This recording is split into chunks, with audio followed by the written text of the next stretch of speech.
Hello people, Nikki is currently cleaning the roof. So there are a lot of icky nuts on here. Yes, and so it sticks. The vehicle has been standing underneath a walnut tree, so there were a lot of nuts on the roof. The plan for today is to assemble the solar panel tilt mount and put it on top of the roof of the van. The idea is to mount it like everyone does, just flat on the roof, but I wanted to have the option to tilt it. So in my experience, the angle of the solar panel towards the sun is really influential on the electricity gain.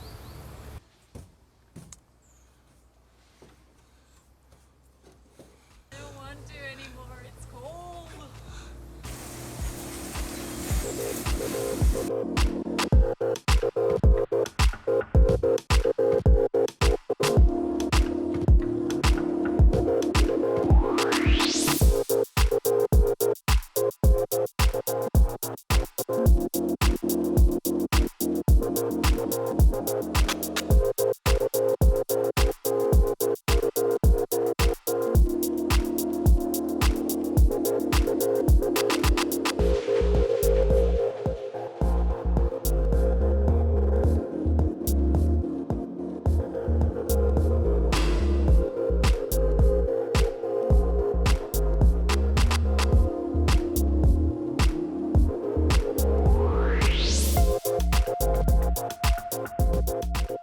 So we put some good old hammerite on the drilled holes to make sure that there is no corrosion going to happen, and I also will use some Sikaflex to make it watertight.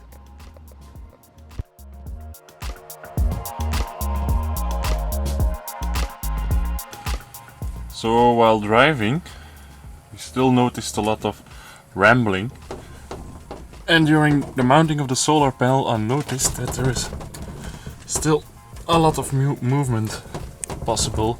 So we're gonna fix that first and hopefully make our driving experience a little bit better. So on the inside I put the bolts through a layer of Noiko. Now you might wonder why. The other side of the Noiko, the black stuff, is actually butyl, and it's the same stuff as the Sikaflex, so it's a watertight product, and it seemed like a good idea to prevent any leaks coming through there or any rust happening there in the future. And used a little bit of Sikaflex to hide the balls under a layer of protective stuff. Hi everyone.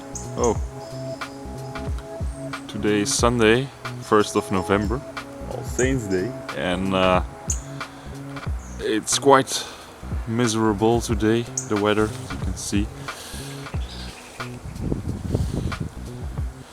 Nigel is standing there,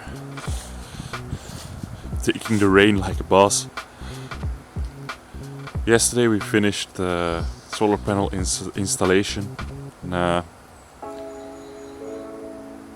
we still need to connect the panel to the charger. So that's what I'm going to do first today. I prepared this cable. With preparing, I mean putting on the, I think it's called MC4 connectors on it. They're commonly used for solar panel installations, and I put some solder on the other end of the wire to make it easier to screw down in the terminals of the solar charger. Made a small hole in the roof, I hope it's the last one, to guide the cable through, and it goes all the way the van.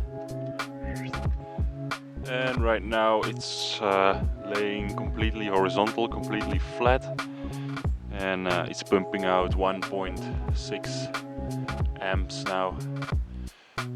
At least 1.6 amps is going to the battery, and it's not bad considering the weather. Okay, so we bought some sheep wool. It's all natural, they didn't clean it or nothing. There's still some, yeah, green stuff in there, and we're gonna use it again for some more insulation. And one of the great capabilities of the sheep wool, beside it being very natural, is its humidity regulating capabilities. So it can absorb humidity and then release it at a later time. So we're not going with the vapor barrier theory, but we are going to let the walls breathe. Yes. So let's go.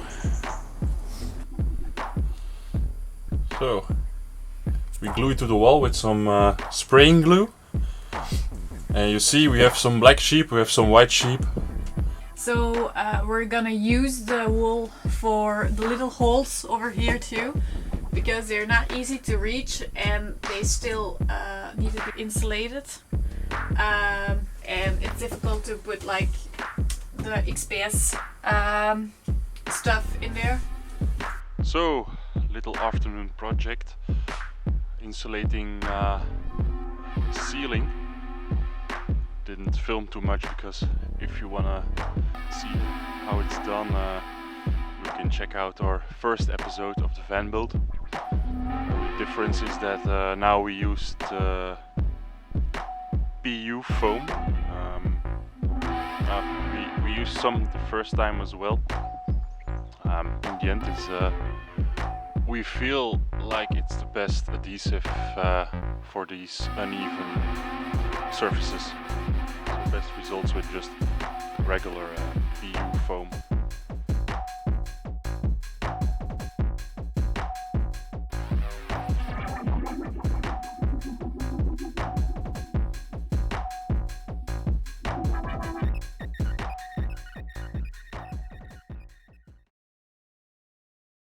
He will do the treatment of the wall. I'll continue insulating the last part of the roof.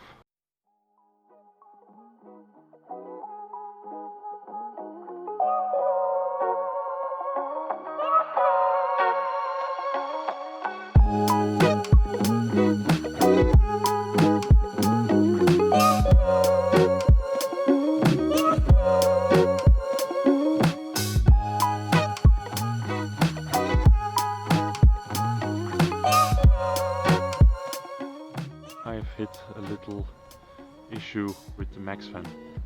The wiring was supposed to go through this little hole we made, but after fitting the plastic cover, I've seen that it's supposed to go here, and this little wire keeps blocking the plastic cover.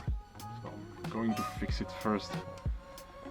So I made a little hole for the wires in the corner of the plastic, and then I'll have to make the wires a bit longer, because now the wiring is too short, of course. I'm holding the plastic frame in place with some painter's tape. Now I need to get these cables through the hole. I have to route them through this little space here.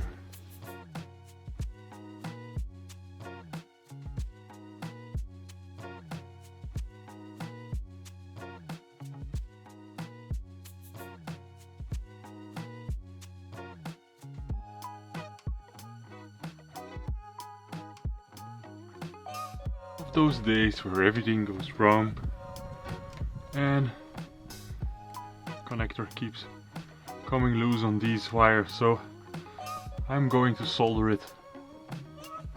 There we go, nothing beats a good soldering, and don't forget to put on the shrinking tube before you solder the wires together. Little thing with the wiring of the Maxxfan has cost me 1.5 hours and probably some years of my life, because at some point I thought I'd destroyed it by switching positive and negative. Never happened to me before. Normally I always mark the wires, and or at least it's clear which one is positive and which is negative, but due to the electrical system nothing is broken, and I can finally continue insulating around the Maxxfan.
So this is the state of the van this evening. We fully insulated the ceiling.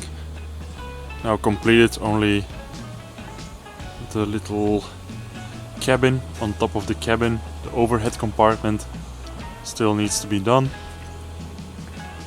So Nikki spent the afternoon treating the multiplex for the other wall.